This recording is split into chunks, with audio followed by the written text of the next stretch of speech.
If you want to listen to real stories about today's most popular celebrities and influencers, I have your number one source, and it's our Hollywire podcast, Behind the Fame. What's going on, everyone? I'm Tony Morris, creator, host, and CEO of Hollywood's most talked about celebrity news outlet of all time, Hollywire. Hollywire's Behind the Fame podcast reveals juicy celebrity relationship stories, tips and advice on how to be a true influencer, and the positives and negatives of being in the limelight. I've interviewed stars like Post Malone, Billie Eilish, and Ariana Grande before anyone else even knew who they were. My co-host, Jana Rosenberg, and I pride ourselves on knowing who the next big household name is before anyone else does. Once you listen to Behind the Fame, you'll laugh, you'll cry, and you'll even feel like you're actually part of the conversation. Hollywire Behind the Fame. Catch new episodes every week. Available anywhere you download your podcasts.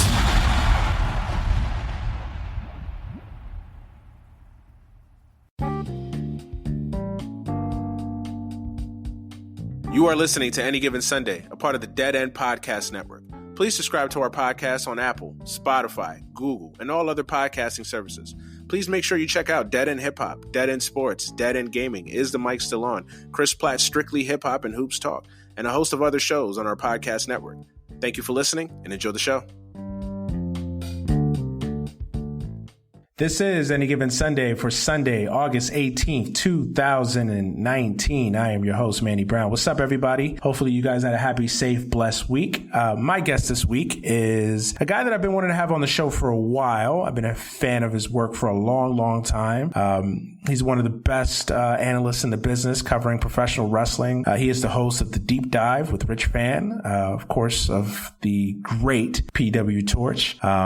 Like I said, a guy that I've been wanting to have on the show for a while, and I finally got to get him on the show. We had a little bit of a scheduling conflict last week, but I'm glad to have him on the show this week. And Rich, welcome to Any Given Sunday, man. How are you?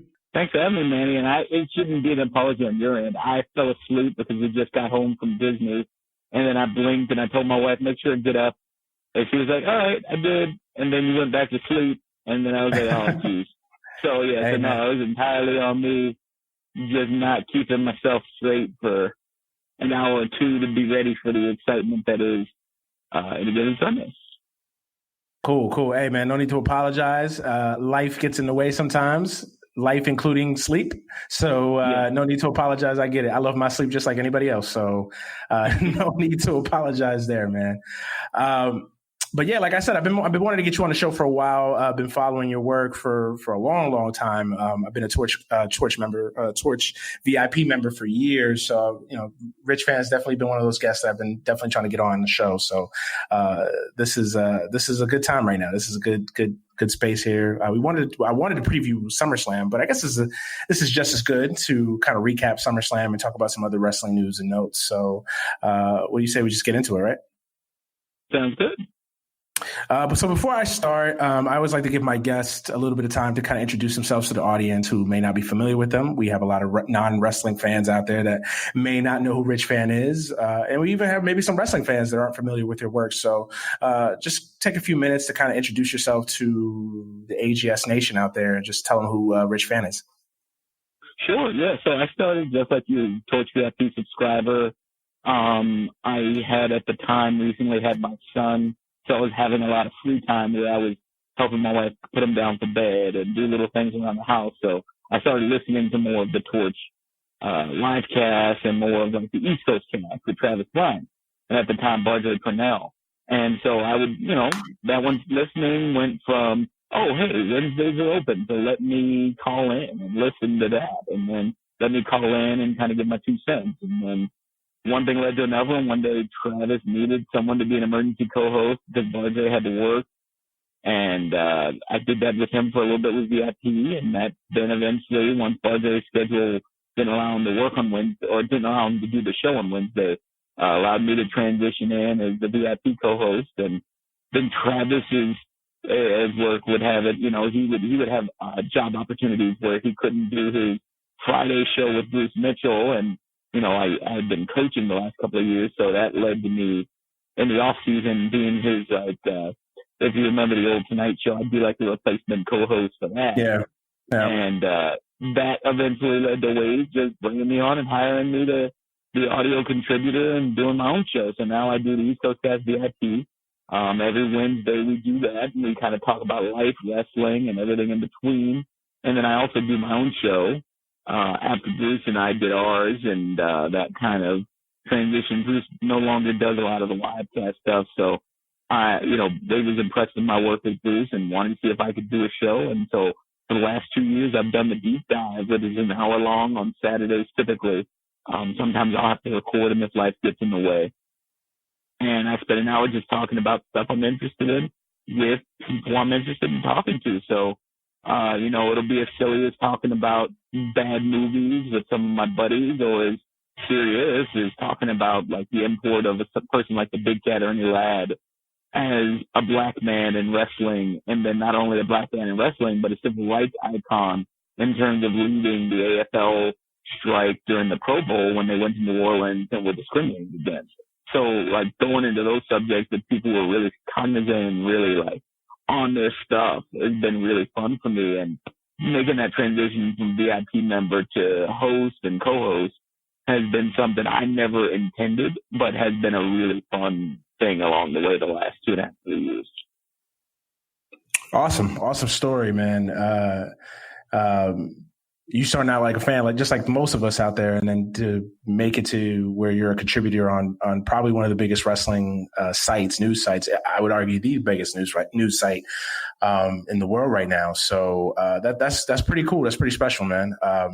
Shout out to all of the co-hosts on PW Torch. I follow all of them. They're all great guys. And they're all just do great work, man. Honestly. Special shout out to the East Coast Cast co-hosts, Travis Bryant and Cameron Hawkins. Cam's been on the show before, so shout out to him. Shout out to Travis Bryant. Shout out to everybody on PW Torch, by the way. So tell me about your fandom when it comes to professional wrestling. Like, what made you fall in love with professional wrestling? What was that one moment that you can kind of point to that was like, okay, this is where I fell in love with professional wrestling? Or is there that moment? I think for me, it was just part of it was growing up in Brooklyn. And because of that, we had a lot of access to the syndication because I didn't have cable. I actually didn't have cable point in fact until I got to freshman year of college. So right in 99, at the start of some of the craziness in WWE and WCW, I finally had cable. But until then, I only relied on syndicated shows. So I'd watch a lot of Superstars of Wrestling before church. And then Saturday night, I would watch the WCW Worldwide. And so the thing that sucked me in, and I'm trying to think back what was the biggest, because I would see wrestling in the early to mid 80s, like I was like 5, 6, 7. But my dad wasn't a big wrestling fan. He was aware of it, but it was not something that like was his thing. What pulled me in was really when we started watching the angles, like the Shawn Michaels barbershop window, or, as silly as it seems, the Papa Shango, like getting the Ultimate Warrior to throw up. Things like that kind of like sucked me in, and I was like, holy cow, this is some wild stuff.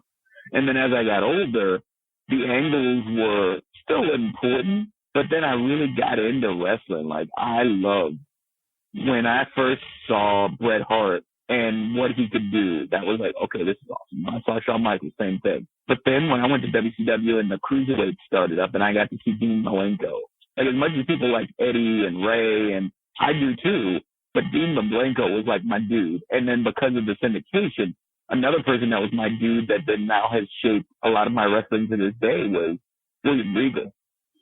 He was just like him and Stephen Taylor, like Lord Taylor, like the entire like Regal like stable, like his little squad there. Yeah. Excuse me. That was one that was silly because they had like the wigs and stuff, but two, the Regal stretch was like one of my favorite submissions as a kid. And then you fast forward and you add in Conan and the Mexicans, like I said. When I got to see Conan and the first time I saw him do the Tequila Sunrise, or saw him as like a Latino dude, like wrestling that wasn't like Tito Santana and wasn't like placating. Like he wasn't, like for me as a black guy, like I'd seen very few black guys, let alone seeing a Spanish dude who was just like, he was cool. Conan was cool. He was never like, like like a buster in any way. Like even when he made the LWO down the road, like everyone in the LWO, I enjoyed, like La Parka. So that all kind of like coalesced into me being a fan. And then the older I got, I got to college, I went to Pitt, and then bought a Horseman poster, put it up on my dorm door. And that led me to meeting the guys who would be my friends for the rest of my life, And so that's been like my story and kind of what pulled me into wrestling. Interesting. What's your philosophy on what makes pro wrestling work?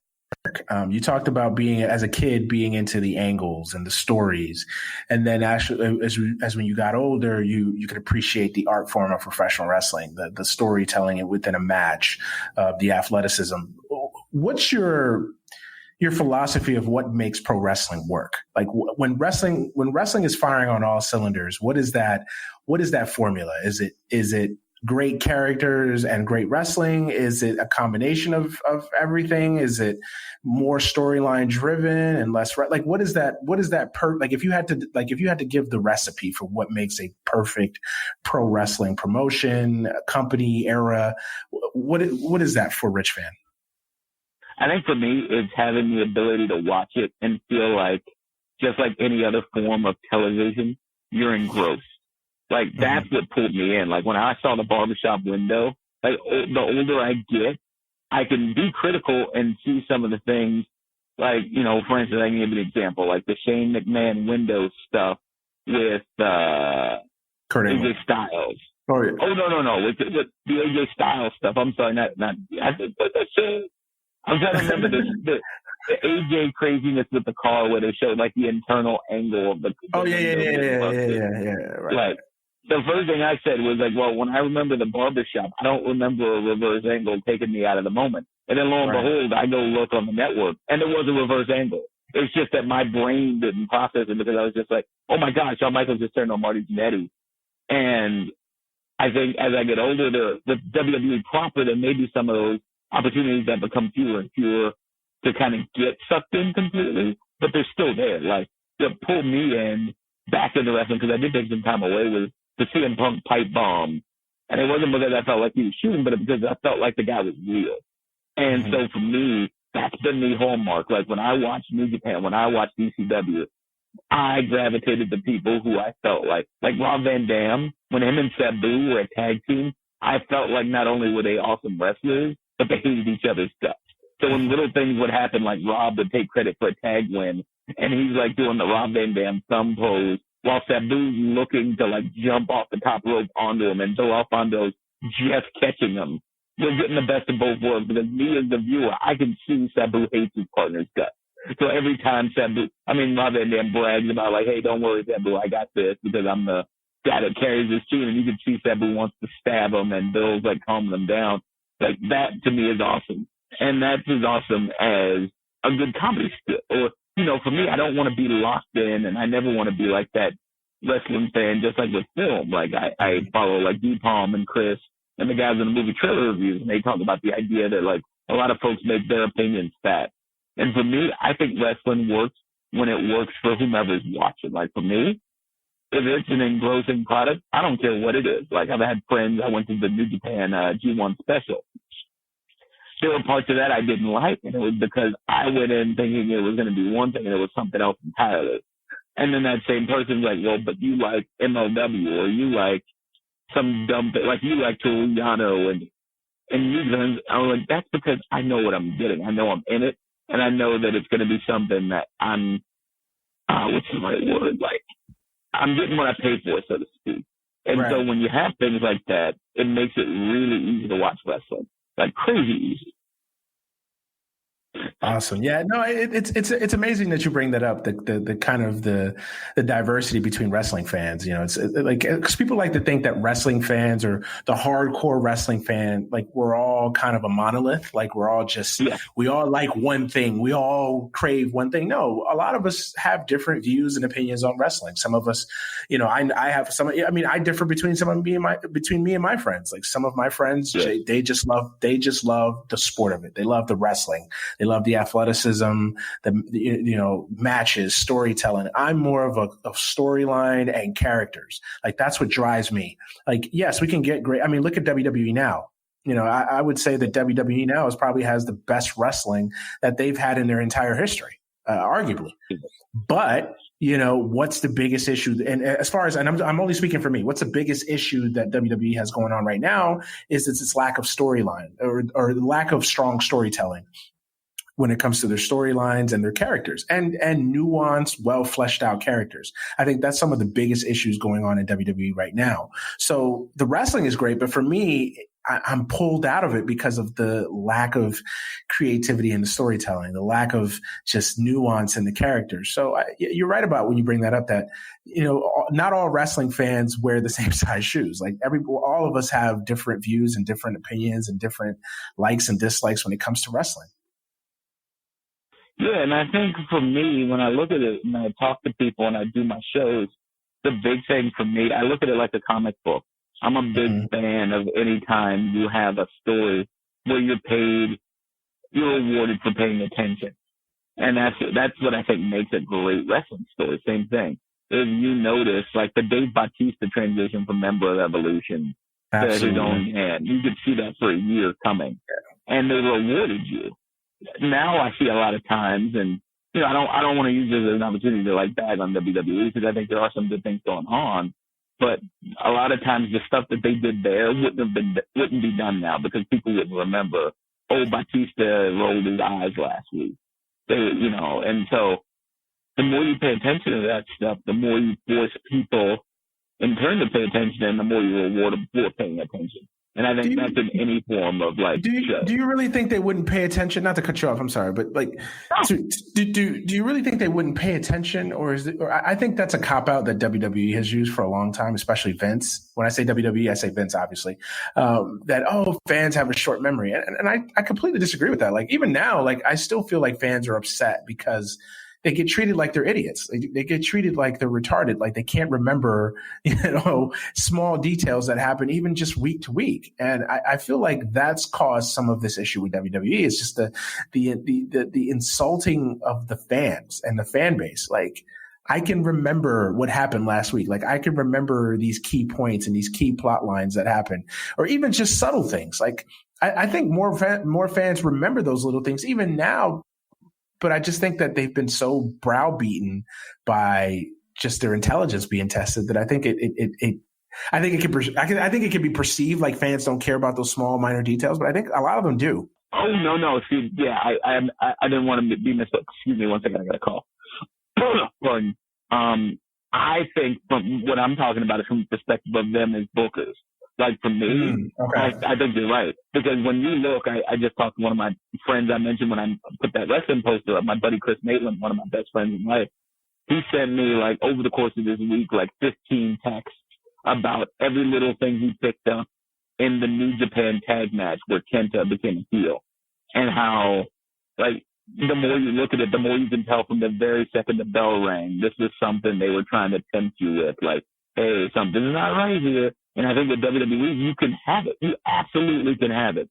But it's when you have a 7-year-old boss that comes in and says, rewrite this, and you're rewriting for one day. When you rewrite for one day, you can't possibly, in the stress of getting that done, remember what happened the week before. So us as fans, we'll remember this, AJ Styles had this conversation with someone, but then next week they're best friends, and no one connects those dots that don't exist, or no one creates a narrative if it's not in a place that people care about. And by people, I mean the writers, or by people, I really should say Vince and Kennedy McMahon. And so when you look at, say, Samoa Joe, I heard Dave Meltzer talk about the fact that on Monday, the reason they had him talk about how I can't believe people would assume I would hit Roman Reigns with a car and then like say, I still don't forgive you all, but I forgive Roman, is because they were like, well, we know he would be more popular than Sami Zayn, but Sami Zayn's in Canada, so we don't want to risk that the Canadians would like him. So if they do it's like, okay, you're thinking too hard about the wrong thing. How about you focus on the fact that maybe they do like him, and you let that happen. It's Canada.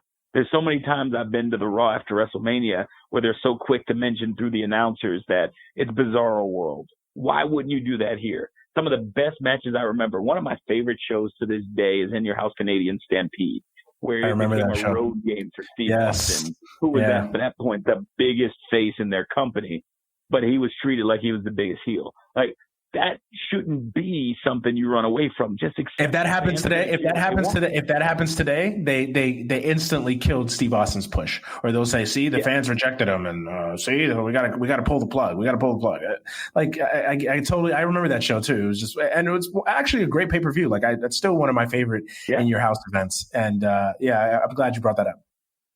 And then even think about the fact with Steve Austin, he even cites the fact the millions of dollars he gave up by going heel when he did it and going corporate, when he could have stayed face for years. And that was the start of it. That was like 50-something-year-old Vince. And now you get the 70-year-old Vince, and he's just like, if he doesn't like it, he kind of poo-poos it. And I don't think he understands like today's wrestling fan and the audience, because he doesn't care about the things we care about. I mention Wade all the time when we're talking at the Torch. There's this resentment of wrestling fans that permeates the WWE, even though the very best things they've done were in service to those very fans. And it's interesting. It's very interesting, and it's also very like, it's so weird, right? Like it's so weird and frustrating, because it's like a movie director hating movie fans. It's so weird to me, and it's just like, it makes me want to walk to Connecticut and just like strangle Vince McMahon. Like, what are you doing? Like, why is this like this loathing of wrestling fans? Like, I feel like they write their shows and they begrudgingly write their shows. Like, I feel like they're cursing every single word, every single promo, every single scenario, every single storyline that they write. I feel like they're just cursing out wrestling fans. Like they're just rolling their eyes writing the show. And it's just like, it's so weird to me. That's like an action movie director hating action movie fans. Or, a crime mystery writer, hating John Grissom, hating his fan base. Like, it's just it's so backwards to me. Yeah. I mean, I heard Brian Alvarez mention on Wrestling Observer Live. One of the things, and that comes back to me. I work for the Torch. I'm still a VIP member, and I also subscribe to the Observer. I listen to Pro Wrestling Boom with the Jason Powell, ProWrestling.net, Jason Powell, and his fine staff, and then some of his staff follows me. I follow them, and they're hilarious. Mike Johnson, Pro Wrestling Insider, ProWrestling.net, not Pro Wrestling Insider. There we go. And so, like, I don't feel like it's torture bus. I don't do the WWE. Like, I always think of the story where they're in the airplane, and one of the writers, I think it was Goldstein, was sitting and watching like a Disney movie. He's like, well, why aren't you watching WWE? We have everything you need: comedy, excitement, action. And it's like, at some point you need something else. And so same thing with wrestling. So when I listen to Alvarez, and he talks about the fact that, like, if you think about it, when you think about NXT and you think about the training center, if Vince McMahon only wants one style of wrestling, it's wild that he's allowed Triple H to hire some of the greatest wrestlers, like just wrestling wrestlers, as trainers, and then they're training the people that he's going to poo-poo to wrestle a style he doesn't like. Like, that's another level to what you're talking about right now, man. Because I think about like a guy like a Quentin Tarantino, not Tarantino. Let me use somebody who's less problematic. Like, you have a Coogler, and he hates doing movies, and then he opens up a school for filmmakers where he hires some of the best. It's like it's like, what are you doing? Like, are you crazy? It's mind-boggling. Yeah, it's mind-boggling. It's just like, what? It is. And then you hire people who are like artisans. Like, I very much see wrestling as another form of, like, they say sports entertainment is a way not to say pro wrestling. Pro wrestling to me is sports entertainment when you treat it like a sport. Exactly. And that's one of the reasons I love New Japan. Like, it has the same two guys. Like, when you think about, when I cried when the Golden Lovers got back together, the same two guys are two of the best wrestlers in the world, can show someone who might identify in the queer spectrum as it's okay to be you, and it's okay to be you and enjoy wrestling. WWE, every single time they get a chance to show nuance, they fail because the person who runs the company is not okay with himself. So he can't be okay with everything else. And that's very clear. Like when I watch the Street Profits in NXT be awesome wrestlers that are also entertaining, and then when I see them on Raw and they're basically the crows from Dumbo, I know it's the person whose lens sees black wrestlers a certain way. Or when I see Kofi Kingston, it takes him 11 years to get one title match, but no offense to him, Dolph Ziggler, for all of his complaints of I never got the ball, has gotten the ball infinite more times than Kofi Kingston when you look at it. Yeah, no, you're preaching to the choir, man. I mean, I can't even interject there anywhere because it's. I mean, you're preaching to the choir, bro. Honestly, let's talk about Vince because Vince is such a fascinating. I mean, I know that we've already kind of touched on him already, but like, he's such a fascinating person to me in a positive and a negative. Like, how can a person who's had so much success doing something, and like this is a guy that at the peak of the wrestling boom, the Attitude Era, these guys were challenging Monday Night Football. Like think for you folks listening at home, you young kids that may not have lived through the Attitude Era, right? Like there was a time, it was brief, but there was a time on Monday nights where WWE was actually a threat to Monday Night Football. I don't think they ever beat Monday Night Football in the ratings, but that it was actually competitive. Like Monday Night Football actually had to think about WWE in a serious light. Like WWE was pulling in 7-8 million people watching their shows weekly. And it's like now this is the same guy that's overseeing this product that just seems so lost, doesn't know what it wants to be. It's too many cooks in the kitchen, but only one cook that's actually making decisions. And it's so fascinating. Like, talk to me about Vince. Like, has he really lost his way, or has he always been this way, but now he's just getting exposed? I think he hasn't always been this way. I mean, he's a guy that's stuck in his path, and he has a very clear view. Like even when he was a younger man, of what he thought pro wrestling should and shouldn't be, and why he moved to sports entertainment, and kind of the self-loathing. Like the one thing to me with Vince McMahon's always been that dichotomy of he never wants to be reminded that he was the kid from the dirt road in North Carolina. Like he never wants people to, like if you ever did a biopic, you'd never see that part when he was in the trailer park. He'd start somewhere in Connecticut or somewhere in New York City where he's already kind of been established. And so that sort of self-loathing and that sort of like lack of self-reflection is kind of what drives him, because he knows he's like a shark. He's kind of like a Drew Rosenhaus in the NFL, where he's always moving forward, always trying to find that next thing. And when you're a young man, that's the easy thing to do. But when you're 70 and you're a billionaire, you kind of get bored because there's no more other mountains to climb. And so for him, back in the day, like my buddy Chris, he and I would always argue, is Vince McMahon a genius or not? And I would say yes, because I would say he might not be the most creative person, because my buddy's argument has always been Vince McMahon has taken other people's ideas and just brought them to a national stage, like in terms of buying wrestlers and stuff. And I was like, well, that's true, but he also would give you a character. Like Ted DiBiase was an outstanding wrestler and face in Mid-South, but the $1 Million Man was basically Vince McMahon putting himself in the wrestling ring before he did actually. Yeah. And so you have these moments, and I think he has been super creative. Even now, like some of the stuff he does, like when they talk about, oh, Vince came up with this idea and it was really important and it was really awesome. He still has them, but fundamentally that baseline of what he wants has just been the history of any other wrestling promoter you look at. When you've been in that chair for so long, it's just like any other venue. Like, you have a head coach in football that's only run the wing tee, and then all of a sudden he can't adapt. Or you have a basketball coach who's running a box and one, and well, I guess you can get away with that in the NBA if you really need to beat the Golden State Warriors. So these like innovations go by the wayside because it's like, well, we've always done it this way. And Vince, I think the biggest issue he has is he never wants a team of rivals. What I mean by that is he always needs people around him that agree with him. And that leads to dangerous things, because if you only have yes men, like you were saying, you have all these writers, you have all these cooks in the kitchen, and only one cook matters. Everybody's really cooking for that cook and not for the customer. Exactly. Yep.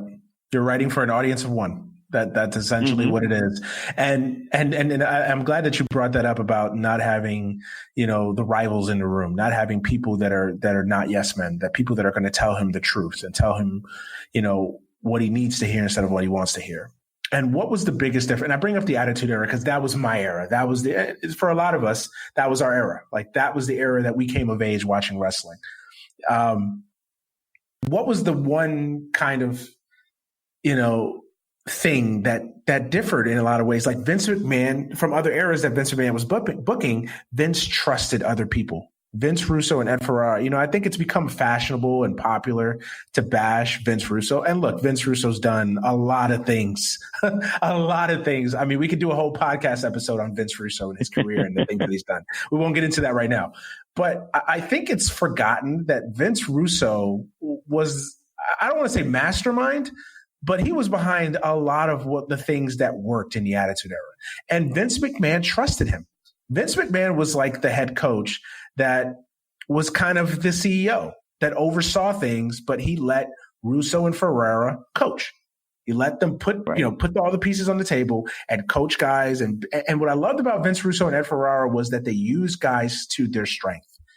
You know what I'm saying? Like they didn't try to make, the Blue Meanie, bigger than what he was. They didn't try to do something with this character that just didn't fit. They use guys to their fullest advantage. They use guys to their strength. And I think now that's the biggest issue right now with WWE is that they don't have a Vince Russo. They don't have an Ed Ferrara, guys that Vince McMahon can trust and say, book my shows. I'm overseeing it. I'm making sure that things go a certain way. But for the most part, you guys just write. And I think that's the biggest issue going on with WWE right now. Yeah, and I think one of the things that I think has been positive is that he's kind of started to do that with Paul Heyman and letting Paul Heyman like basically write Raw and SmackDown and then maybe some flourishes, some edits or some major rewrites as he kind of has the spirit moves him. And I think that's because Heyman at this point, because of age, he doesn't see him as a threat. Like when Heyman was there back when they had the SmackDown 6, not only is he seeing him as a threat still, but then his daughter's involved in the creative and she's like trying to defend her dad's honor or somehow. It's like, for me, and I saw this in New Japan, I see this in other places. I don't see it in WWE, but it's like, to me, if I hire you, like when I got hired by the Torch, it's not like Wade put me through some like I had to get jumped in or I had to learn my place because it's like, oh, you used to be just a VIP. No, it's like you work here. You're responsible for this. This is what he uses to pay his bills and feed his family. So I'm going to make sure I'm a good steward with the hour I get. And I'm not going to be, talking out of my rear end or doing anything that could wind up getting him sued or me sued. But with Vince, it seems a lot of times with a lot of these shows and a lot of this stuff, even with a guy like Paul Heyman, he still saw him as the ECW promoter and not his employee. And that's really weird to me. Like, even when Ferrara and Russo, like he didn't want to give them credit, even though like he was the old, like I'm trying to think of the water boy, the head coach and the water boy who didn't want to give the coach credit. And then so he just like took credit because he stole his playbook and then just left. Like that's basically what Vince did with Ferrara and Russo. And then of course, like at overtime, they kind of did some crazy stuff too. But at the end of the day, he never wanted to own the fact that, yeah, you guys did a good job and I should give you credit instead of giving it to like Stephanie or giving it to, myself. And that's a dangerous habit to be in because if you're never thanking other people, you're never giving other people another chance to shine. Like, and in turn show loyalty to you. Like that's a really big way for me to feel like I got to look for another job if my boss is constantly telling me I came up with a great idea and it was he came up with a great idea or she came up with a great idea and it was my idea. Right. Why do you think that changed? Like what was because a lot of people have the theories of what changed. Like, was it Ferrara and Russo leaving in 99? Was it, was it the start of that? Was it WCW folding and ECW folding in 2001? Like, when do you feel like this transformation of Vince from a guy that he always had his issues and he always had his quirks, but I feel like, even before the Attitude Era, he was a guy that was a little bit more receptive to outside ideas. And then he just makes this total 180, this flip where he's just become this old, just stuck in his ways, antiquated old man that just will not listen to anything outside of the WWE ecosystem. Like, when do you feel like that switch happened? Was it? I think it was two things. One, I think the biggest thing, like you said, once there wasn't a competition anymore, that kind of made it easier for the victory disease to kind of seep in. And it was like, we've always done things the right way. And two, I think he switched to it's him and it's like the company over anyone else when he realized that people could leave for greener pastures. Like, think about how Rock got treated when he came back and he was in that once in a lifetime series with Cena, and how they tried to sell him as like a turncoat, and you went to the movies and left it and you thought you were too good for us, and it was very, very like self-conscious and very like pathetic, really. And then we saw the same thing with Cena when Cena went to the movies, and then now all of a sudden a guy who's like 40 and looks the same way he did when he was 30 is told he's, they're selling storylines that is John Cena over the hill. And then now, you look at how a guy like Batista talked about how he wanted to come back a couple of years ago and told them, he was like, hey, I'm doing this Disney movie, this Marvel movie, and Triple H and Stephanie laughed in his face. He's like, do you think that movie's going to actually do well? Like, there is just this level of a bubble outside of the rest of the universe, not WWE universe, like the literal universe. Like, I feel like they're not even on the right planet sometimes when it comes to some of this. And to me, like, I'm not I'm not this raconteur or some big businessman, but if I see Marvel movies and I know every time they come out, they average like 300-400 million at that time, before Avengers kind of blew things out of the water with $1 billion, like, if it's good enough, it's going to get there. Guardians might have been an experiment, but it's still going to be, Disney's going to put their arm behind it. Disney's going to shove it down people's throats. They're going to have great press junkets. Why wouldn't you want your WWE champion to be there to kind of talk about things? And then now we fast forward, you see the exact same thing now. Hobbs and Shaw, #1 movie in America again. They did the bare minimum because they're scared to death that Roman Reigns might get the acting bug. And so all of those things, like when you have a Ferrara and a Russo that can take credit, when you have a Rock that can take credit for being a good wrestler, when you have an Austin that can take credit for being, like, they don't want those guys anymore. They want good soldiers and they want people that are subservient. And that leads to weird situations where no one's really going to want to challenge because there's nowhere else to go, or at least there wasn't until places like AEW, till New Japan kind of found itself, because they were in a little bit of, early 2000s, they were kind of like falling off a cliff too. So I think that was a very long answer to a very easy question, so I apologize, but I think those are the big factors. No, I mean, you're right. Absolutely. And plus, oh, by the way, you bring up Hobbs and Shaw. No coincidence in that Roman Reigns just inked a new contract with the WWE, a couple weeks after Hobbs and Shaw makes, millions of dollars in box office. No coincidence at all. Nothing. None at all. It's like, hey, I'm here for another 5 years. Right. They had it planned a long time ago. They had it planned a long time ago. They would have signed it in July, but. Right. No coincidence. It's like, that's great. I mean, hey, and I was like, whatever you got to tell yourself to go to sleep at night, that's fine. Right. I have eyes and ears too. Like that. And that's how I am with a lot of stuff. Like when, Triple H is like, there's no, you talk about counter programming. We planned this random NXT UK the same day as All Out and the same day as Royal Quest in England. Right. We planned this. Is not, I don't know what you're talking about, that we randomly just rented this hall for a show that we had TV to lead to. Like, okay. And it's like, it's really funny when they do it, because it's like if the NFL was hell-bent on stopping this one, like, Conference USA team from getting on television. Like, come on, man. Like, what the heck? Right. And I think that's what drives me the most insane, because I'm the type of person, like, I like to consider myself a real person. Like, I'm just someone, like, and I expect realness from everybody. Like, if you're trying to be a dick, be a dick. Like, just be a dick. Come out and say, I'm a dick.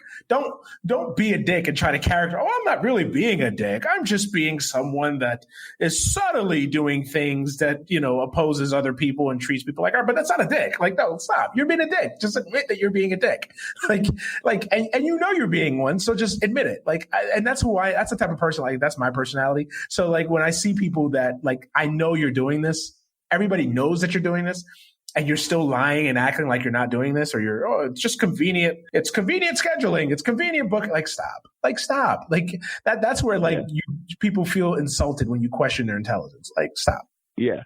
Or when, one of the big questions with, like, AEW and, Daniel Palmer, D-Palm, and in movie trailer reviews, he has his unanimous decision, UDPod.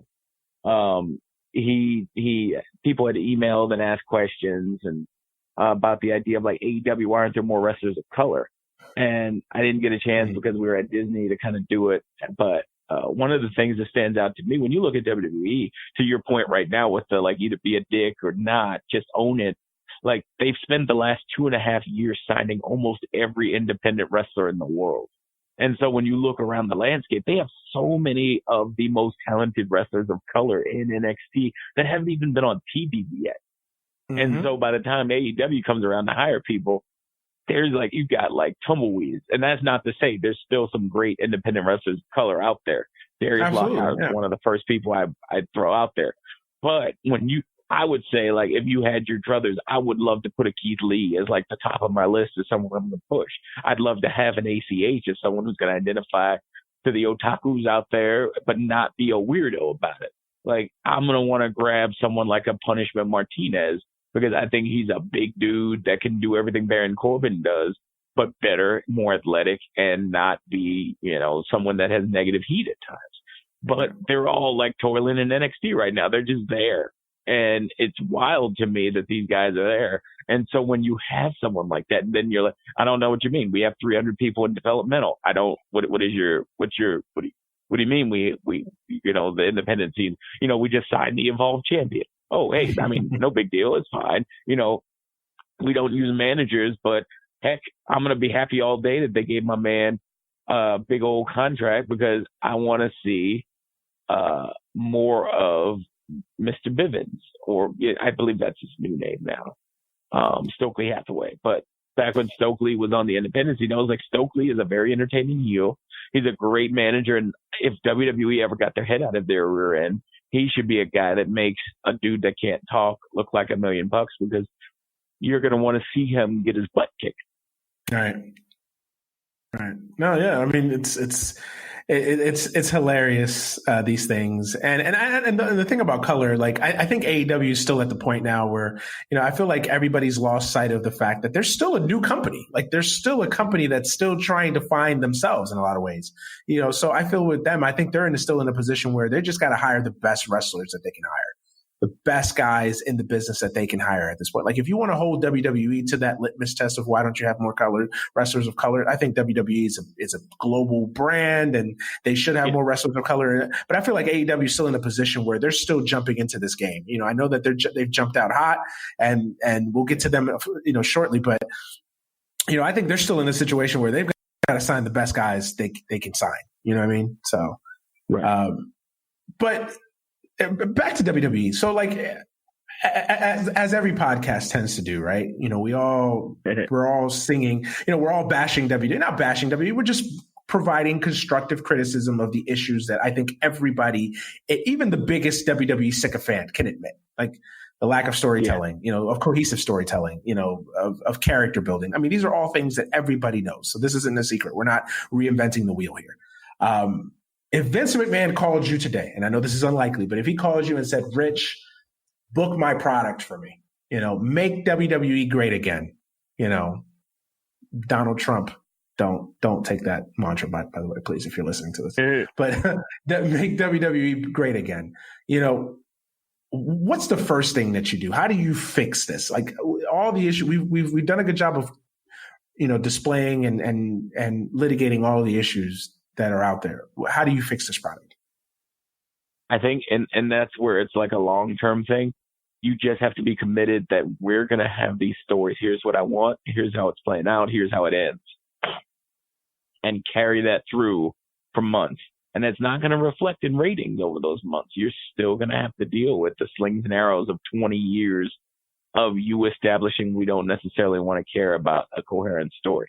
But I think by being consistent, you create that trust again. You want to rebuild that trust. I think once you do that, then you're going to get the viewers up. Then you're going to get stories that people care about and are excited about in the arena. And then I would also set wrestling up to be something that forces you to go see it live again. Because right now, Wade's biggest point is a lot of what we see on Raw or SmackDown, we don't necessarily see that in NXT, which is remarkable. But again, that makes sense given the bookers change.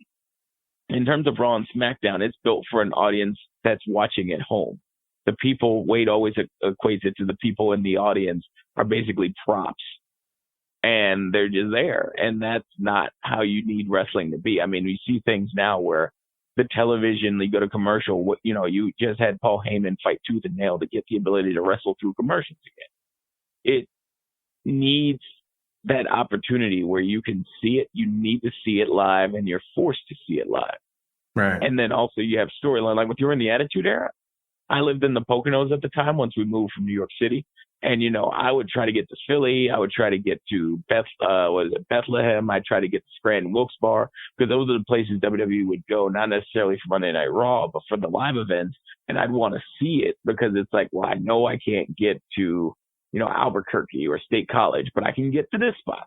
Right. And so right now that's not there. I mean, you look at the numbers and the amount of money they're losing in house show revenue, it's because people don't see themselves as enjoying a house show anymore. They see it as like, well, why would I go there? Yeah. Yeah. Do you feel like the house show system is antiquated though? Like, because I've had this discussion with some of my friends. Like, do you feel like house shows were a thing of the past? And I feel like WWE has to kind of because I can see arguments for people that say it should be. And like you saying that they should still be a part of the system. Yeah. For me, I think it is antiquated, but I think antiquated isn't always a bad thing. I think the old school part of it is it gives wrestlers an opportunity that don't have those skill sets to develop them in a nice petri dish and have people live, have a instant reaction to things you're working on that might not make it to TV yet. And then also I think it gives that person that kind of like one of the best things that have gone in the favor. And I think WWE mastered this and then AEW kind of like copied it is the level of detail that the customer service gives you when you meet someone that makes you want to root for them. I think when you had a guy like Steve Austin, this bad dude who was going through and just kicking dudes, stunning them and all that, when you would meet him, you still had this aura of, holy crap, I just met Steve Austin.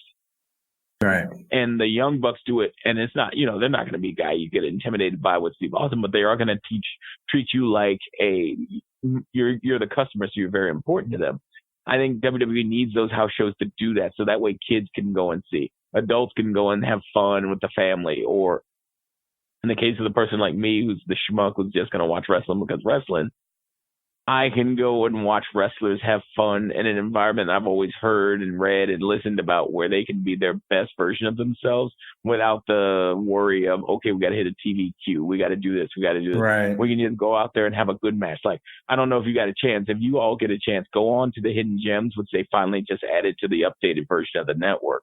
There's a house show match between Shawn Michaels and Steve Austin from before Michaels got his back injury. They go to San Antonio and wrestle for like 32 minutes. And it's just them having fun. Like it's those guys chain wrestling and just doing things they never have done at that time on TV, but they did it on that house show match, which was recorded just because at the time they recorded everything. And it was like, whoa. And they need more of that. So that way when people are like, yeah, you got to go, man, because this guy's awesome. This guy's awesome. I know he isn't on TV yet, but this dude's good. And I think they get that with NXT, but I think the more you can do that with main roster, the better it would be for everyone.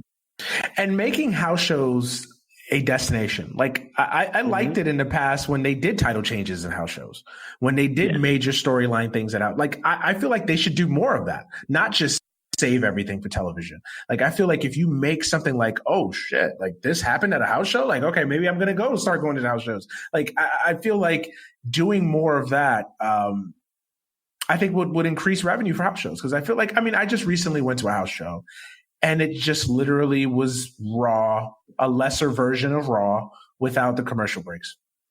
I mean, it just was that. And, you know, I was just like, why do I want, I mean, I took my son and he loved it. Of course, he's still at that age where, you know, he just loves everything. And I'm like, if I'm a 13-year-old kid, if I'm even a 17-year-old kid, like, why would I want to go to this? I mean, it's a lesser Raw, essentially, or a lesser SmackDown without the commercial breaks. There's no incentive to go to a house show. There just really isn't. And I feel like that's a problem. And you were talking about the commercial breaks. And one of the things that just grinds my gears every single time when I went to a Raw, seeing wrestlers as they go into, you know, they make the entrance and they're sitting in the ring and then they'll go to a commercial break. And then there's playing videos in the arena and the wrestler's just sitting there like an idiot in the ring, waiting for the cue to come back. And then, of course, when the commercial, you know, when they're off commercial and they're back to live TV, you know, the guy's back in the ring and the music's playing, like things like that, little things like that, just grind me. The fakeness of it all. You know what I mean? Yeah. And again, you turn him into a prop, and even the wrestler now, like Steve Austin, never in a million years would have come out to his music and then just stood there. Yes, exactly. Just stood there as they're airing a breast cancer awareness commercial. Like, no, I know. It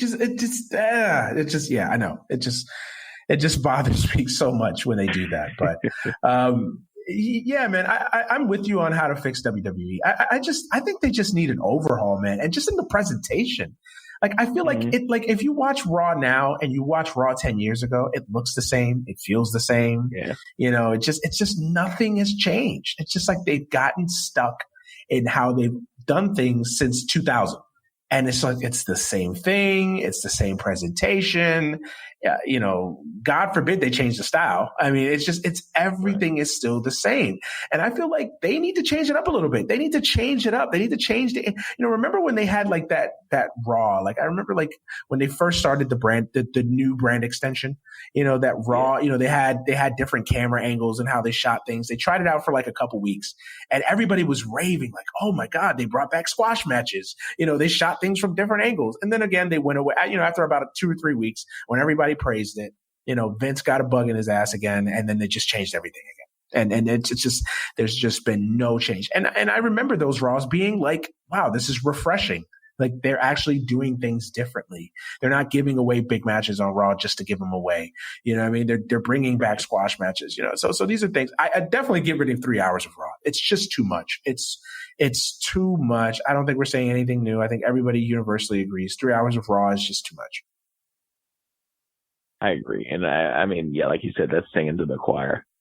I mean, I went to a Raw in Seattle. Now, mind you, granted, it's Seattle, so it's not like we're going to Raw at 7 o'clock at night and leaving there at 11 o'clock at night. So, you know, we got there, you know, for the start of the show, 5 o'clock local time, and we left out of there at like 8:30, 9 o'clock, and we were just exhausted. Like, you should not feel just mentally drained in a bad way leaving a Monday Night Raw. Yeah. No, you're absolutely right. Yeah, yeah. Oh God. Let's move on to NXT. Before we get to AEW, let's move on to NXT because, you know, I get criticized by my friends all the time because I haven't fallen into the NXT spell. And what I mean by that is that I like NXT. I enjoy it. It's a great product. It's a great show. But something about it takes me out of it. And what it takes me out of it is just this feeling of what does this all mean in the grand scheme of things? You know, Velveteen, he's great. I think we all can agree he's a star. I think if Vince pushes him the right way, he's got money written all over him. But part of me can't get emotionally invested because I know that as soon as that guy goes up to the main roster, Vince is going to screw him up. Just like Riddle, just like anybody else. I mean, look at all the guys from NXT that Vince has just completely botched. And that just takes me out of it emotionally from NXT. Like it just does. How do you feel? Am I wrong for feeling this way? Like, and some of my friends like, no, NXT is great. It's the best thing about WWE. And I agree. But I just have this feeling like, what does it all mean in the grand scheme of things? Yeah, it's a tough thing because for me, I love the stories that they do in NXT and I love the wrestlers there. But like you said, once you get to the main roster, it's like, what did that mean? It meant next to nothing. And, you know, that's kind of disheartening because as I see a Samoa Joe, as much as he's languished on the main roster and, you know, he's done some good things for himself, but I really feel like he should have been more than he is. Absolutely. He should have been the same Joe that inspired Fear in NXT. Absolutely. Or Shinsuke, same thing. Or Finn Balor, same thing. Oh, or, God. You know, God help, whenever they move up Johnny Gargano, like, you have to have a certain size or you're never going to get respect. Look at how they completely butchered. Sorry, I didn't mean to cut you off. No, I'm just saying, look at how they completely butchered Bayley. I mean, Bayley was money. Like, Bayley was just, I mean, I'm sure you remember it, that match with Sasha Banks at TakeOver, you know, Brooklyn a few years ago. I mean, that was phenomenal. That was phenomenal. I mean, if you would have told me, you know, 3-4 years from then, that Bayley would just be this middling character on the roster where they didn't know what to do with her, I would have told you you're lying. I'd have told you you're lying. I would have told you you're full of it. No way. Like, this is a character that writes herself. It's just money written all over this character. And they completely butchered it. She was the most over female wrestler, and maybe in the history of that company. I know Becky will have some challenge to that claim, but she was over like hell, and they've just completely have botched that. And I think that after seeing what they did to Bayley, I think that's what really took me out of NXT. I agree. And I think finding that balance, because it doesn't always have to be just, hey, look at us, look how awesome we do for 28 flips. And an engrossing story, but also something Vince is going to like. It's like you're juggling so many balls in the air, and it's a wonder you don't drop more than they do. Yeah. I'm glad you can see where I'm coming from, because my friends just think I'm crazy, you know, and I'm just like, I love it, but it's just like, what does it all mean at the end? You know, and it's like Gargano has a great match, you know, but it's like, I just know that he gets up to the main roster and he's going to be, you know, Dolph Ziggler 2.0. Yeah, I could see it. He's just going to, you know, look at Sami Zayn. Look at what Sami Zayn was in NXT, and then look at what they've done to him now. It's just, they have a way of just destroying good things. You know, look at what they've done with Finn Balor, like you said. I mean, the list goes on and on and on and on and on. So, what about AEW? Transition over to AEW. How do you? Are they where you expected them to be at this point right now, or have you been surprised at the level of success that they've attained so far? Talk to me about AEW and their rise. And how do you see this playing out over the long term? I know that they've got their TV deal starting up in October on TNT, you know, a restart of the Monday Night War just on different days. You know, talk to me about AEW, their rise and where they're at right now. Are you shocked? Are you surprised? Or are you kind of had this feeling that they were going to be where they were going to be, you know, at this moment? I had a feeling they were going to kind of like be competitive, and that was mainly just from the fact that they have NFL owners as their backers. I mean, they have right now as it stands, they're going to have better ratings in the United Kingdom than WWE because they're in more homes and they have access to Sky and all that, and WWE won't. They're going to be using whatever that next tier down. And so when you get to the United States, obviously that's not going to be the same thing, but right. You have this saturation and you have these market knowledge as far as getting contracts, and you have this ability to sell a product that people are clamoring for. And WWE, like, for better or worse, no one really wants to join them. In terms of, like, you have all these guys who say they want to do it, but then their qualifiers like, hey, I'll do it once my kids are grown, or I'll do it once. It's easier for me to hop on a motorcycle. And I think the more they do stuff like this, the more you directly see that there's another way outside of the main roster stuff, the more you risk looking dumb when people are like, I need more of this and less of that. Right. Right. What do you, if you were advising AEW, and so far, I agree with you. They've hit it out of the ballpark. I think they've shocked me. I didn't expect this so soon anyway. But if you were advising them, what would you say? How do they evolve? How do they avoid the pitfalls that I think for years plagued TNA? That just I think the biggest issue that TNA had was that they just kind of came off as WCW light, and that it just always felt like they were chasing WWE. AEW doesn't feel like that. Like AEW feels like, hey, we're just doing our thing. Yes, we're competing. We want to compete with WWE, but we know who we are. We're comfortable in that, in our skin, and we're just going to put the best product out that we know we can put out there. And TNA kind of fell into the pitfalls of, hey, we're going to directly challenge WWE, even though they just had no chance. And they booked themselves like they were trying to be WWE. They signed every WWE retread, good or bad. Like, if you're advising AEW, how do you avoid them from falling into the same pitfalls that, TNAs and countless others have fallen since 2001? Well, I think the big thing is not overextending yourself. If you're going to sign people, sign them. Season contracts. Don't be like, hey, here's $20 million, come here for 2 years. And I think the other thing is making sure you're very judicious with the number of signings. Like right now, I think the next big one will probably be a Marty Scurll. Until then, save your money and then kind of go from there, because you don't want to be in a position where you're in a betting war against yourself. Right. Right. And I like the fact that they've been open to doing business with other promotions too. Obviously with Moxley having the ability to compete in New Japan and doing those things. I think keeping letting guys have that option. I think that's also a goodwill thing. I think that's also something that's plagued WWE for years, is that exclusivity. It's like, oh, you got to work for us and that's it. Nobody else. You can't work outside the tent. I think that definitely bodes well for them. Hopefully they keep the same business strategy, man.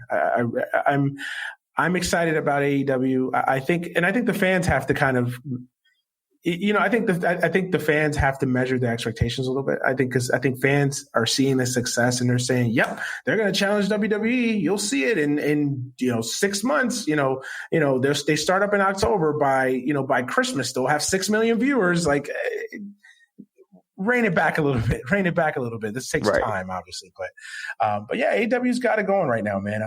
I'm excited that for the first time in a long time, we have, I wouldn't say competition, but a chance to have a competition. I'll put it that way. I agree. Let's talk about I think. Oh, go ahead. I'm sorry. No, there was a long gap there, so I thought you just had anything to say about that. Oh no, you were preaching to the choir, so I was just going to let you cook. No, it's all good. No, it's all good. I really, really hope that AEW does this right, man, because I think definitely we need it. We definitely need something that lights a fire under Vince and WWE, and just, if anything, just makes them sweat a little bit, Yeah. Yeah, because that'll lead to more creativity. That'll force them into that Russo Ferrara thing you mentioned before, where you got to trust voices outside the room. Just so many things that are going to kind of push those buttons that we all want to see pushed. Right. Absolutely. Let's transition over to SummerSlam, man. Did you like SummerSlam? I haven't had a chance to listen to if you talked about it on the Torch this week. Did you like SummerSlam? I kind of felt like it was a mediocre show. I felt like the last 2 matches, the Fiend's debut and then the Brock and Seth matches kind of saved the show. Otherwise, I kind of found it kind of boring. I didn't really like a lot of that show for a large majority of it until the last 2 matches. How did you feel about SummerSlam overall? Oh, I actually was in the same boat. I thought the Fiend was like magnificent. Like that debut, the horror style, like when he did like I've been joking, like I saw it on Twitter and I had the jacket, like the, looking cute, might delete, like turning around, like the lights thing, but that was great. The neck break spot he did with Finn Balor was insane, and just the whole treatment of him, he was just perfect. And then, like you said, the main event, Brock and Seth, really good. Every other match other than that, I was kind of like, I was okay with. It was, like you said, mediocre. I was not a fan of just at least they shortened the show. That was the thing for me. I was like, that was a plus.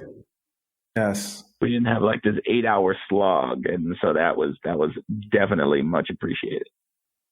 Absolutely. And isn't it sad that we like one of the major talking points out of SummerSlam, outside of obviously the Fiend and the Brock Lesnar Seth match, was how short the show was by comparison to other WWE pay-per-views. I mean, it's a microcosm of many of the issues that are going on with WWE.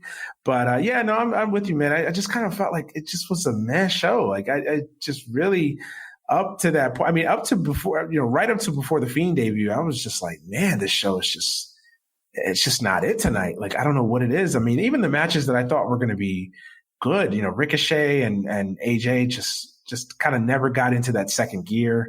The Natty Becky match, it was okay, it was fine, but it was just never. It just never got that say. Like that's the sentiment for me. Like the matches got off to a good first gear, but they just never got to that next step for me. Yeah. So the Goldberg Ziggler thing, it was what it was. Why are we still seeing Goldberg in 2019? I don't know, but I was very underwhelmed by SummerSlam. So let's talk about the good things about SummerSlam. Obviously, the two good things. Let's start with the Fiend. I mean, you brought it up. What a debut! I mean, just phenomenal. I mean, what else can you say about it? It was. I've always been a huge Bray Wyatt fan. I still think the old character still could have worked well if written well, if treated well. I still think the WWE blew tons of money and not pushing the Wyatt family right from the start. But this character, I mean, if they treat it right, they've got something here with the Fiend. I mean, they really, really do. I know you talked about it, but do you want anything else you have to say about the Fiend? Yeah, I mean, from all indications, with us at the Torch, the Observer, they see him as like another Undertaker, where he's special attractions, only shows up, doesn't show up every week, and I like that because I think even down to like the horror of seeing his old like persona, like the screaming mouth holding the lantern now, and it definitely is something that they can make a lot of money with. Like they sold out the next day when they had like the Fiend packs on WWE Shop. They only made 100 of them, I think, and they was but I was there. I was there trying to get one, and they're gone. And so I applaud them because they found something and they stuck with it, and it's gonna look good. It's just now being consistent, like we were saying with the storylines. Don't wait and forget 2 months from now, like, oh yeah, the Fiend's awesome. Let's not have him like lose this random match on SmackDown because we want to pop a rating on Fox. Like the Fiend should be, just make him a monster. Like you never. Or have the Fiend doing comedy. Have the Fiend doing comedy. Right. With New Day eating pancakes. Like don't do any of these things, please. Right. Yeah. No, I'm completely with you. Completely with you. And the Brock Seth match. That match surprised me because I'll be honest with you. I am in the minority on Seth. I feel like everybody loves Seth. Everybody in my group, in my friendship group here that follows wrestling, loves Seth and think I'm crazy about Seth. It's crazy about my views on Seth. I want to say, and people have asked me and they knew I was going to get into this topic with you on the show. I don't dislike Seth. I like Seth a lot, but there's just something missing for me with Seth. I don't know what it is. I don't know if it's him. It's how he's been presented, how he's been booked. But I don't know what it is with Seth. It's just in the ring, I like him. And then on his, as soon as he grabs the microphone, he's just ambient to me. He's just he just puts me to sleep. There's nothing compelling about him. I don't understand what is he as a character, like who he is. Like I feel like he's not well fleshed out yet. And I wasn't excited about this match coming in, but they delivered. They had a really good match. But do you think I'm crazy with Seth? No, I mean, I can see it. And I think with Seth, it's one of those things where he is a guy where he's very polarizing now, especially with the comments he was doing on Twitter, where he was trying to be like a good company man after having like a so-so wrestling show. And now, he had a really great match against Brock. He kind of has the big boy pants on. And I think as long as he keeps this up, he'll be fine. But again, he's got to be careful because you don't want to be the person that's seen as like the lame dude that's like standing for a company that just isn't bringing it. So I can see how the mileage varies on how one supports Seth. And I got to be honest, like that whole exchange with him and God, I'm blanking out here. Will Ospreay. That whole exchange rubbed me the wrong way, man. I mean, like if it's Cena doing that, look, I don't like it either way, but Cena has some cred to say that. Seth, you're not in the position where you can be calling someone little guy and, you know, what we do over here. Like you're not at that level, bro. Like stop. Like it just, I don't know. I think they were trying to do something with that. I think they were trying to make him cool. And I think that backfired. And I think that rubbed a lot of people the wrong way. I really, really do.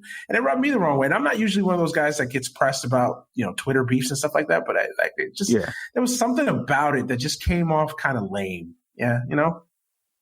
Yeah, and I think you ran into the same thing like just happened a couple of weeks ago with Ring of Honor with Matt Taven. Mm-hmm. And a lot of folks are getting in their feelings. But it's like, no, if you don't have a product that's good, you can't say I deserve to watch it or you deserve my eyeballs. Like, that's not how this works. That's not how any show works. Like, if I'm watching, same thing happened with Game of Thrones. For the people that complained about it, it doesn't help if an actor is like, well, you guys suck because you don't like what we do here.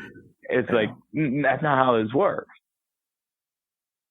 Right, exactly. Take the criticism and try to address it and be honest and be upfront. And it's like, it's not like you don't know that the issues that the fans and people are talking about aren't there. Like, I find it hard to believe that Seth doesn't see all of the flaws in the WWE product. Like, I am not that stupid. He does. And I get it that you have to be the company. You're the champion. You have to toe that company line to a certain extent. But just the nastiness and the bully type vibe that I got from that was just, it was just very off-putting. Like, and like you said, you're right. You know, like don't crap on the fans that are just that actually care, because because they're the paying customers. They're the ones that are hardcore. They're the ones that are living with this each and every day and the frustration of watching this product. And it's not like we're just hating on it to hate on it. No, we're saying it could be so much better. You have talent. Right. You have these things going for you. It could be so much better, but these are the issues that you need to fix. And instead of Seth saying, yeah, you know what, guys, I feel you, but hey, hang in there. You know, we've got some good stuff. You know, let me talk to the old man and see if we can, we hear you. No, we've got a big guy. We got a guy over here that does the same thing, little guy, or, oh, you guys are idiots. Like, what was that supposed to do? What was that supposed to accomplish? Yeah. What's the end game there? Like, I don't see it. Yeah, no, But back to that match with Brock. Yeah, I wasn't into it when it was announced, and then the terrible build to it in the lead up. I mean, Seth looking like a complete idiot the Monday, the go home show before SummerSlam. But they delivered. They put on a good match. Were you surprised at the outcome? Was you surprised that they gave the title to Seth? Yeah, I was. I mean, after the way they treated him with Brock, like the last, 3 weeks, 4 weeks, I figured it was going to be a fait accompli, that it was going to be something like what happened with Cena, where he just gets the crap beat out of him, beaten, and we move on. But yeah, I liked it. It was a nice surprise. He kind of gutted it out. He turned it from what was a one-way, like, homeboy was getting the points run up on him, and he kind of pushed back. Now, my hope is, my assumption is that with this, Brock, they just announced he won't be able to, on Monday, get a rematch against Seth. So my assumption is he's going to set his sights on Kofi, unfortunately, which will lead to its own set of issues. I'm glad that you brought up Brock. And I'm going to I'm going to go back to Seth in a second. But with Brock, like, what else is left to do with Brock? Because I still think there's value in Brock. I still think there's an aura about Brock, that he's a star. That he just has a star magnitude to him. Every time he comes out, whether you love him, you hate him, you react to him. He's still, when he's engaged and when he's in the ring with a guy that can bring out the best of him, Brock is still great. I really believe that. But what is the next chapter in Brock Lesnar's story right now? Because I feel like they've kind of beaten this down to nothing now. Like, this whole, he wrestles when he wants to, and he's not a company guy, blah, blah, blah, blah, blah. Like, they've already run this into the ground. That's jumped the shark. What is the next chapter with Brock Lesnar? I think it's going to be more of the same, because that's how Vince sees him. I think Vince still sees him as a nuke, and he is. I mean, you look at him and he's an impossibly crazy looking human being. in terms of how he's put together.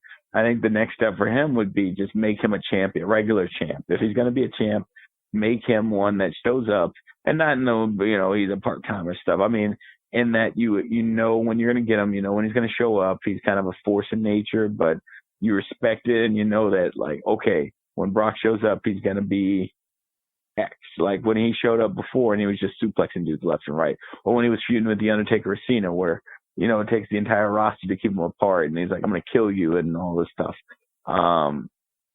Now it's like folks turn on him because it's the cool thing to do, and it's the cool thing to do because the company told you to do it. Right. And that was, to me, the most dangerous thing when they were playing that game of, well, Brock, he doesn't want to show up, and it's like, you're paying him to not show up. Like, it's not like this guy is no showing on you. It's you're making a storyline of Brock decided he didn't want to come out here. Right. It's so bad. It's such a self-fulfilling prophecy. It's just like, it's like, what is even, I'd still that build with Roman Reigns last year and the whole thing with Roman and Brock. It still boggles my mind. But yeah, no, I'm with you with Brock, man. I'm kind of over the champion that doesn't show up, gig with him. Like, to me, I think you need to transition to something different.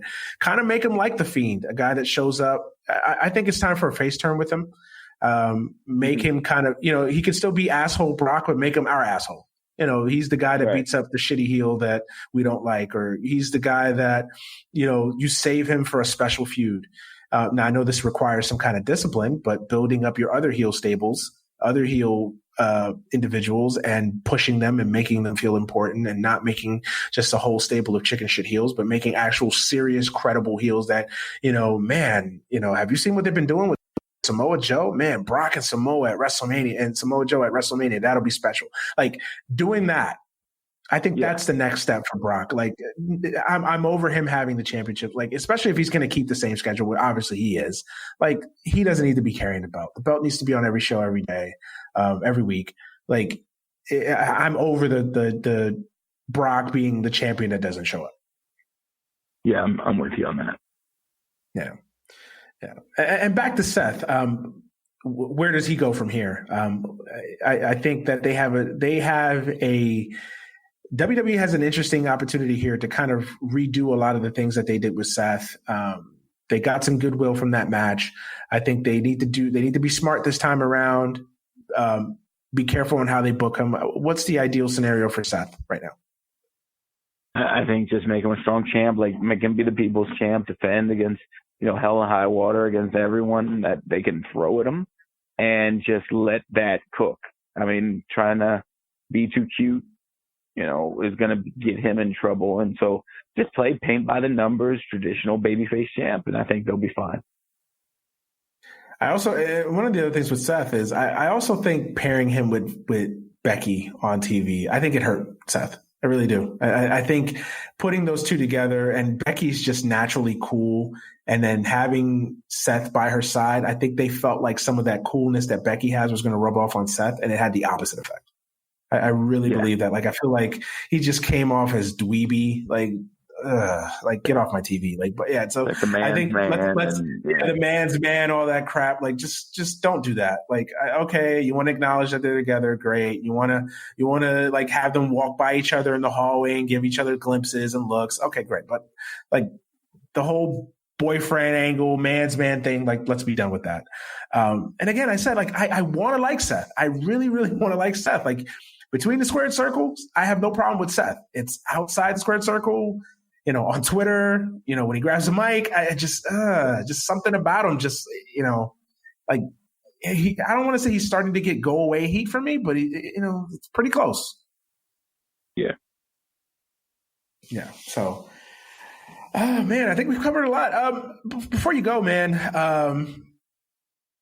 who do you think is one of the most underutilized guys in WWE now? Like, if you asked you to give me three names right now that are on the main roster, let's not talk about NXT, but on the main roster, just underutilized guys that could do so much more, they're just not doing enough with. Who's those guys? Give me three names. Let's see. Gosh, I would say, well, two of them had matches in this week, so it's kind of like it's going to be like a little bit of a undercut. but Buddy Murphy is the first because I think he had been the best kept secret of 205 Live, and that was his first match on SmackDown against Roman, and that was probably one of Roman's best matches in his career on television. Absolutely.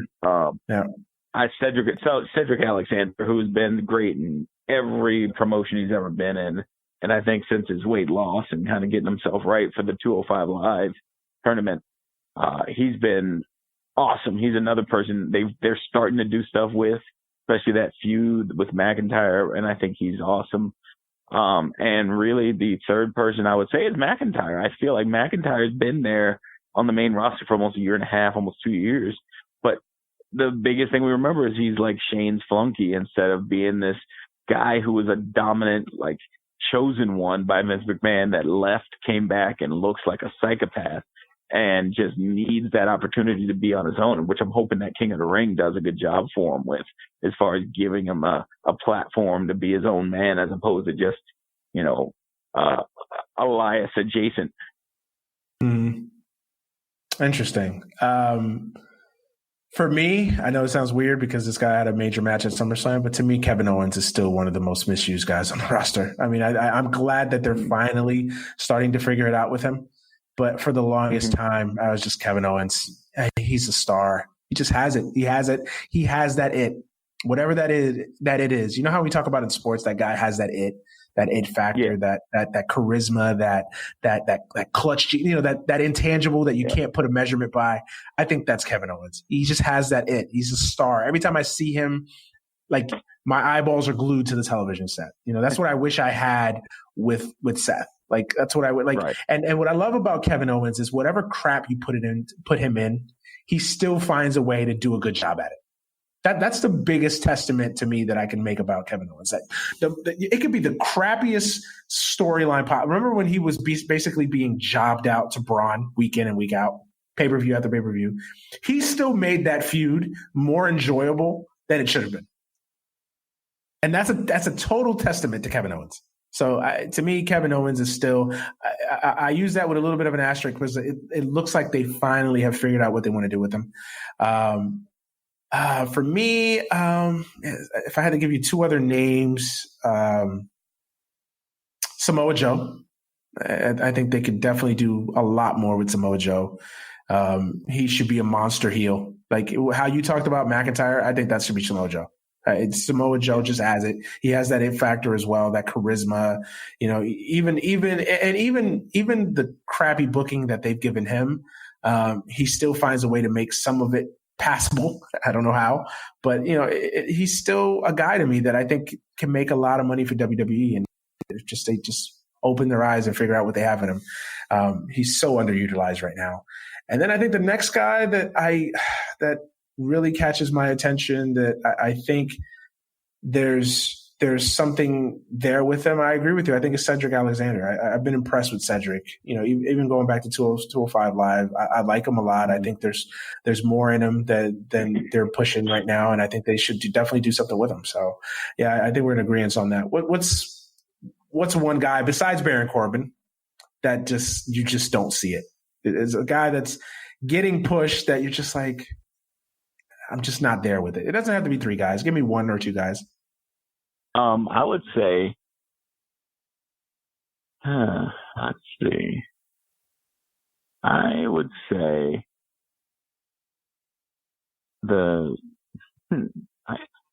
right now there isn't really one person that just even Corbin's kind of fallen back to like the regress to the mean, so to speak. I was gonna say, as much as I enjoy her in NXT, the Sassy Southern Belle had kind of like outkicked her coverage in terms of push, but even her, they took her off the TV the last few weeks. I can't really think of anyone that like jumps out at me. Shane McMahon is just like there. That would be that actually would be it. But Shane's like, because it's he's never been in this position, or at least he hasn't in some years, where it's just tiring to see him in terms of like, okay, you put the stipulation up, you're not going to listen to the stipulation, you're back. Whatever, man. Like, just let me get to the next segment. That's Shane. That's where Shane's at for me right now. And this is the worst they've done with Shane, in my opinion. Like, he never was this bad before. Like, I've never ever cared for the Shane character, but I always felt like in other parts of his run, he was always more entertaining. Like, even when he was a heel in prior iterations, like, you always just wanted to see him get his ass whooped, and you always had faith that he was going to get his ass whooped. But now it's just like they're booking him like he's just this badass, and I'm just like, what? Like, what is this? Like, what, like the fact that he's winning matches against a babyface Miz, like, why are we doing this? Like, what's, yeah, no, it's bad.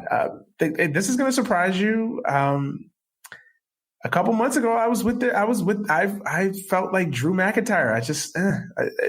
I'm just not there with him, you know? I just don't know what it is. It's just, I like, no, I just don't see it. He's got talent, but the promos just still don't do it for me. The character, to me, I get a Wade Barrett vibe, like it's just kind of like too much of the brooding and the big words and the Scottish accent. Like, it's just something about, I don't know what it is. I can't put it into words, but I just was like, enough with Drew McIntyre. Now, I think he's more talented than the position he's at. Like, I think he's talented. I think he deserves a better spot. I don't see him as top guy, though. I don't see him as a guy that you build your company around, per se, or build him as the top heel. Like, he's one of the guys in the mix, but I don't see him as that top guy. I forgot to mention a guy that I think is completely being underutilized, Braun Strowman. I love Braun. I think he's talented. I think he's got more to offer than I think they're just so confused with Braun. I don't think they know what to do with him. I think they want to do more with him. I think they see something in him, but I don't think they know how to approach it. I don't think they know how to book Braun. I think they've blown opportunities with Braun. And I think he's a guy that's it's criminally underutilized as well. So I want to throw him in the mix there. But I can see that. Yeah, but going back to the Scottish psychopath. I'm not there with him, man. I'm just not there with him. It's just I've been trying to give it a shot. I've been trying to be there with him, and it's just like no. And you brought the King of the Ring. What I fear is that they're going to make him King of the Ring, and he's going to be that annoying king that it's King everything, and it's it's King Drew, and it's just it's I'm just glad that they just stopped pushing Baron Corbin. Like, it seems like, although I do fear that they're going to make him King Corbin.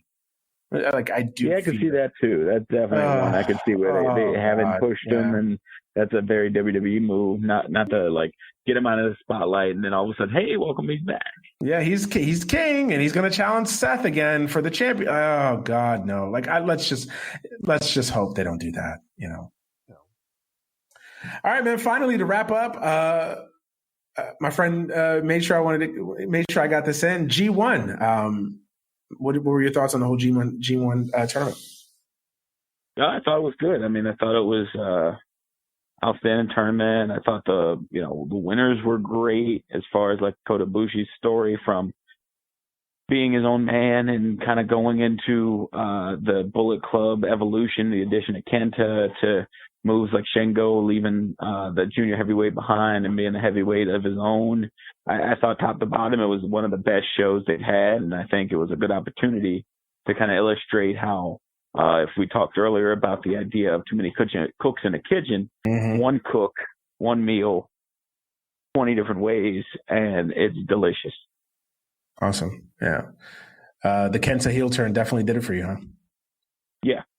Very good. I mean, it was something that was done a very old school way. The logic behind when the tag, like the only time he had a chance to make a tag was when he decided not to tag and turned on his team. It wasn't something where we saw him wrestle for like an entire match and then turn on his team, which would have been kind of like logic breaking, but it was just good, just really good. And that's another example there of telling a perfect story and building it over a course of weeks and months and just building it right to the point where you finally hit that crescendo and it's just there and it just works. So yeah, no, I agree with you. I really like the the Kenta heel turn. I think that was, I'm not as big on New Japan as I should be, but I did see that, and I was just like, I like this. This is pro wrestling. This is a storytelling. This is storytelling that I can get behind. So definitely. All right, man. I think we've covered everything that I had written down that I wanted to cover. Great conversation, man. I think we covered a lot of different spots there. Sorry to cut you off, man. I get passionate about wrestling sometimes. So if I cut you off too many times, don't fault me. No, listen, that happens. That's one of those things when people have a conversation and you're trying to get your point and you're just so excited. But I take no offense, and none even thought of. I had a great time here, Manny. I thank you for having me on. And I hope, hope to be on again in the future. And this is the first of many, my friend. This is the first of many. Definitely, absolutely. Next time we get you on, we'll talk about movies, or I actually had you on, and I actually wanted to talk about because you're a big sports fan, so I wanted to talk to you about other things, but wrestling took most of the slate this time, so we'll definitely have to do it again. We'll definitely have to do this again, the part 2 with Rich Fann. Definitely. I look forward to it. Before you go, man, use this time to sell yourself, sell the deep dive, sell Torch. Why should people become VIP members? All that good stuff. Sure. So with the Torch, it's 30 years of wrestling experience, not necessarily on my end. Wade Keller, editor, publisher, that's what he does to pay his bills, buy his house, take care of his family. So if you go to pwtorch.com, go VIP, got all the details there. Not only do you get ad-free versions of all of our podcasts, but you also get that compendium of knowledge between him, Bruce Mitchell, Sean Radican, Greg Park, and then you can even go into the Torch Talks, where you can listen to some of the luminaries in pro wrestling talk to Wade about people they think and things they think about when they're in the industry. So, you can look at Paul Heyman, and you see him in the early 90s when Wade asked him if there was if you were doing an expansion company, who would be your number 1 draft pick? And at that time, 1992-93, he said Steve Austin, and thought that Steve Austin would be one of the biggest stars in the company. And so that stuff Wade gets by talking to people. And so you get a chance to do that. And then on my end, my little neck of the woods within the neighborhood that is the Torch, the deep dive on Saturdays. If you go to pwtorchdailycast.com, it has all of our listings, all of my archives. I welcome you to listen to those. And if you have any questions, you can always follow me on Twitter at Rich_Fann, Fann. I'm happy to talk to you about wrestling, movies, sports, life, politics, whatever. All right. Well, I think we're going to get up out of here. I'd like to thank Rich for being my guest this week on the podcast. And I also like to thank you guys, the listeners, for supporting and subscribing and, of course, listening to this podcast each and every week. Without you guys, there is no podcast. There is no show. So thank you from the bottom of my heart. You guys don't know how much that really means to me. So thank you as always. As always, you can follow this podcast on Twitter at AGS Pod, on Instagram, AGS Podcast, on Facebook, Any Given Sunday. Make sure you become a member of AGS Nation. You can follow me on Twitter at @DManuelBrown, on Instagram at @DManuelBrown, Facebook Manuel Brown, and of course Snapchat MannyBro15. We're gonna get up out of here. Let's go enjoy our Sunday afternoons. Hopefully you guys do the same. Please be safe out there, and check us out next week for another episode of the podcast. So for Rich Fann, I am Manny Brown. We are out of here. Peace.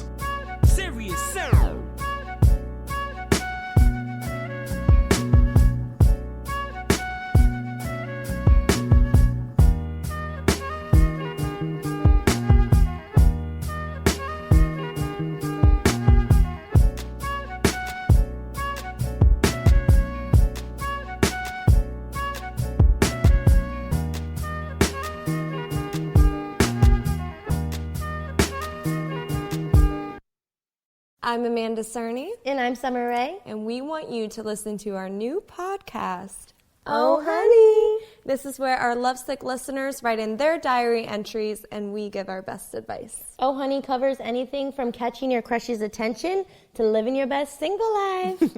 And we have some very special guests that you don't want to miss. So make sure you download our Oh Honey podcast on Apple Podcasts. Or your favorite podcast app. Oh Honey. Oh Honey. Oh Honey. Oh honey. Oh honey. Oh honey. If you want a tutorial on what celebrities are doing, this is what you want to hear. This is something that represents, who I am. Everything was too much, the pressure was too high, and that's kind of like where the song came out of. How do artists maintain relationships while on the road? It's funny, we have like friends that see it and they're like, can I come on tour with you? And they come, and after a weekend, they're like, I don't know how you do this. As an A-list celebrity, how do you stay mentally healthy? I'm always learning something new every day. I think I focused a lot on just like trying to maybe take some time off in the future. What goes on in the real lives of celebrities? This is the real behind-the-scenes look that the fans aren't seeing. What do celebrities? How do celebrities? What celebrities are doing behind the fame? This is BTF. Hollywire. Hollywire is bringing you behind the fame. The fame. The fame.